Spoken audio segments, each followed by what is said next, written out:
Hi hello నమస్తే, welcome to my channel. ఈరోజు మన ఛానల్లో నేను పోస్ట్ చేస్తున్న రెసిపీ ఏంటో తెలుసా అండి? అన్నంలోకి, అట్టులోకి, ఇడ్లీలోకి, పులిహారలోకి, అవసరమైతే చపాతీలోకి కూడా యూజ్ అయ్యే చట్నీ ఒకటి చూపిస్తున్నాను. అయితే ప్రాసెస్ ఏంటో చూసేద్దామా? దానికి కావాల్సిన పదార్థాలు కూడా మీకు చూపించేస్తాను. కొంచెం ఎండుమిరకాయలతో చేయాలి. చూసారా, ఎండుమిరకాయలు ఎండలో బాగా ఎండబెట్టాను. పిల్లపిల్లాడితే సౌండ్ వస్తున్నాయి. సో మంట ఉండేదాన్ని బట్టి, మనం తినే మంటను బట్టి, స్పైసీనెస్ని బట్టి టమాటాలు, చింతపండు యాడ్ చేసుకుంటే సరిపోతుంది అనమాట. చాలా తక్కువ ఇంగ్రీడియంట్స్. చూసారా, ఎండుమిరకాయలు, టమాటా, చింతపండు, ఇంకా మనకు కావాల్సిన పోపు దినుసులు అనమాట.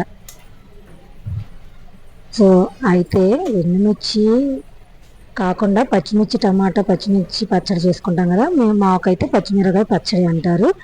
అదైతే కొంచెం గ్యాస్ వస్తుంది. ఎప్పుడైనా సరే పచ్చిమిరకాయలో గ్యాస్ ఉంటుంది, కానీ ఎండుమిర్చిలో గ్యాస్ అనేది ఉండదు అనమాట.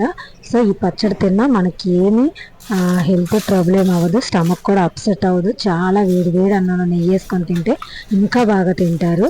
సో ఎండుమిరకాయలను అయితే మనకు కావాల్సిన దాన్ని బట్టి చక్కగా తొడాలు ఎండలో పెట్టుకొని తొడాలు తీసుకొని కొట్టుకోవాలన్నమాట. సో కొంచెం ఎండలో పెడితే మిక్సీ కొంచెం తొందరగా నలుగుతుంది అనమాట. కొంచెం ఎండలో పెట్టుకుంటే మంచిది. అలాగే ఈ చట్నీ అసలు ఇడ్లీలోకి అయితే మామూలుగా ఉండదు, చాలా బాగుంటుంది. మనం తినే మంటను బట్టి చేసుకుంటే కనుక అసలు ఒక్క పూటలో అయిపోతుంది అనమాట. నేను చెప్పడం కాదు, మీరు ఒకసారి చేసి చూడండి. ఆల్రెడీ అందరికి తెలిసే ఉంటుంది, కానీ కొత్తగా పెళ్ళైన వాళ్ళు ఇబ్బంది పడకూడదని నాకు తెలిసిన పద్ధతిలో చేసి చూపిస్తున్నాను అనమాట. ఎందుకంటే మనం ఆ స్టేజ్ నుంచి వచ్చిన వాళ్ళము, అలా ఇబ్బంది పడి వచ్చిన వాళ్ళమే. అప్పట్లో ఇంత సోషల్ మీడియా ఇలాగా ఛానల్స్ ఏం లేవు కాబట్టి ఇళ్ళ పక్కన వాళ్ళని అడిగి, ఇరుగు పొరుగు అక్కల్ని, అమ్మల్ని, బామ్మల్ని, వదిన ఇది చెప్పవా, అక్క అది చెప్పవా అంట అడిగేవాళ్ళం. వాళ్ళు అదేముంది ఇదేముంది నేను చేసేసి అనేది చెప్పేవాళ్ళు. కానీ ఇప్పుడు మనకి యూట్యూబ్ ఛానల్లో అవైలబుల్గా ఉండడం వల్ల దీనికి ఎంత క్వాంటిటీయో చక్కగా ఎక్స్ప్లెయిన్ చేస్తున్నారు. ఒక్క రెసిపీ కావాలంటే 100 వీడియోలు బయటకు వస్తున్నాయి. ఇంకా మనకు నచ్చిన దాంట్లో మనం చూసుకొని ఈజీ ప్రాసెస్లో మనకు నచ్చిన వాళ్ళు ఉంటారు కదా, వాళ్ళది మనం ఫాలో అవుతూ ఉంటాం కదండి. సో ఇప్పుడు చాలా వరకు బెనిఫిట్స్ ఉన్నాయి. అప్పటి రోజుల్లో మాత్రం వంట రాకపోతే మాత్రం చాలా ఇబ్బంది పడేవాళ్ళం. నేనైతే అలాగే ఇబ్బంది పడేదాన్ని. ఏ కూర ఎలా వండాలి, ఎంత క్వాంటిటీ వండాలో, వండింది నచ్చుతుందో లేదో, ఇంట్లో వాళ్ళకి భర్తకు నచ్చిద్దో లేదో, ఏమంటారో అని చెప్పి అలా చేసిన వాళ్ళమండి. సో ఎండుమిరకాయలు ఎండలో పెట్టుకొని తొడయాలు తీసుకొని చక్కగా కొట్టుకున్నాను కదా. ఇప్పుడు మనకి చక్కగా బాండీలో కొంచెం ఆయిల్ వేసేసుకొని ఫ్రై చేసేసుకుందాము. సో ఇప్పుడు పొయ్యి మీద బాండీ పెట్టేసుకొని కొంచెం ఆయిల్ వేసేసుకుంటే సరిపోతుంది అనమాట. ఎండుమిర్చి కూడా తొందరగా వేగిపోతాయి, ఎక్కువ టైం కూడా తీసుకోవు, చాలా తక్కువ టైం టేకెన్ అనమాట ఎండుమిర్చి మాత్రం. సో కొంచెం ఆయిల్ వేసుకొని హీట్ ఎక్కాక మనం కొట్టుకున్న ఎండుమిర్చి ఉన్నాయి కదా, అవి వేసేసి దూరగా దగ్గరుండి ఫ్రై చేయాలన్నమాట. ఏమాత్రం అశ్రద్ధ చేయకూడదు, ఊరకనే మాడిపోతాయి ఎండుమిర్చి. సో ఒక్క 2 మినిట్స్లోనే వేగిపోతాయి అన్నమాట. దగ్గరుండి గంటితో తిప్పుకుంటా చక్కగా దోరగా కొంచెం కలర్ చేంజ్ అయ్యేంత వరకు వేపుకుంటే సరిపోతుంది. సో దగ్గరుండి తిప్పుకుంటూ వేపుకోవాలన్నమాట. చాలా తొందరగా వేగిపోతాయి. చూసారా ఎంత ఫాస్ట్గా వేగిపోతున్నాయో. సో ఎక్కువ కలర్ చేంజ్, జస్ట్ కొంచెం కలర్ చేంజ్ అయితే చాలు. సో ఇప్పుడు అయితే వేగిపోయింది.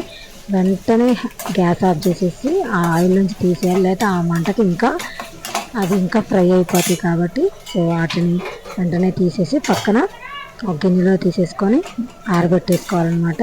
సో నేను డైరెక్ట్గా మిక్సీ జార్లోనే తీసేస్తున్నా.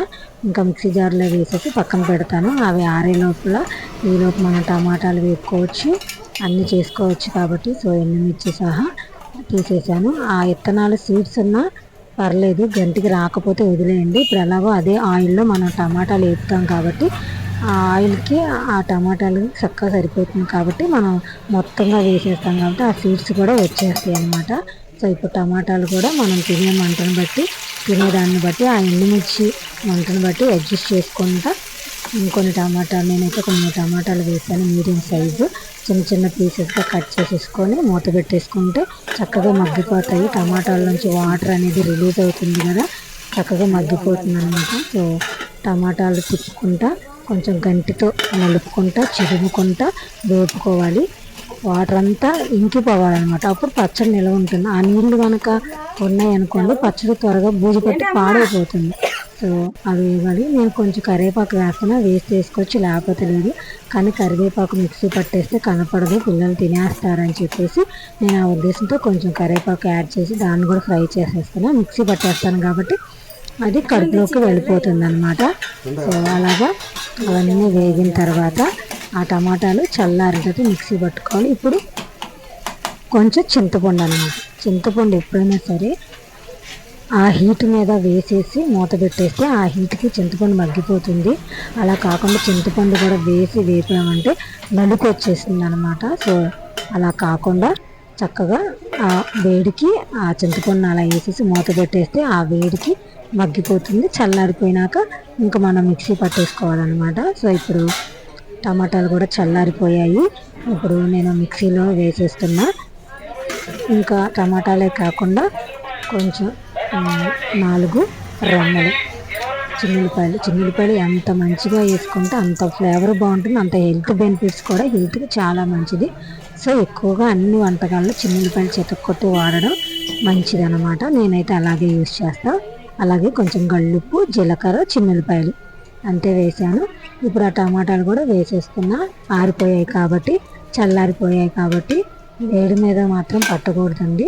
చల్లారించినాకే పట్టుకోవాలి మిక్సీ ఎప్పుడైనా సరే. ఎందుకంటే ఆ హీట్ ఈ హీట్కి మిక్సీ దెబ్బతినే అవకాశం ఉంటుంది కాబట్టి చల్లార్చుకున్నాక ఆ విధంగా మిక్సీ పట్టేసుకున్నా.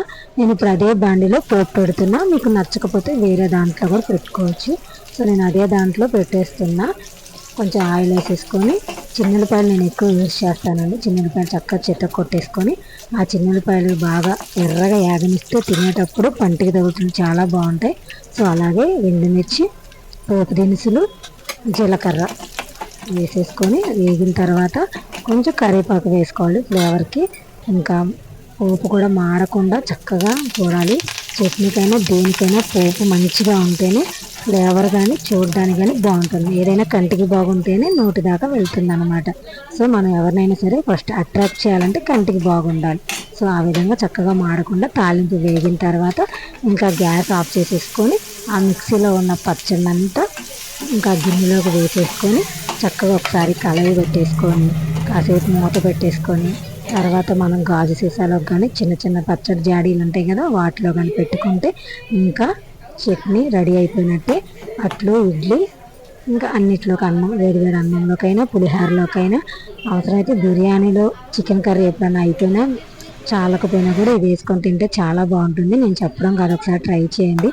నేను అందరిలాగా చాలా బాగుంటుంది, తక్కువ టైంలో అయిపోతుంది అలాంటివి నేను చెప్పను. ఎందుకంటే అలాంటి వీడియోస్ చూసి బాధపడిన రోజులు ఉన్నాయి కాబట్టి. సో నేనైతే జెన్యున్గానే ఉంటాను. Have a nice day. Bye bye. Thank you for watching.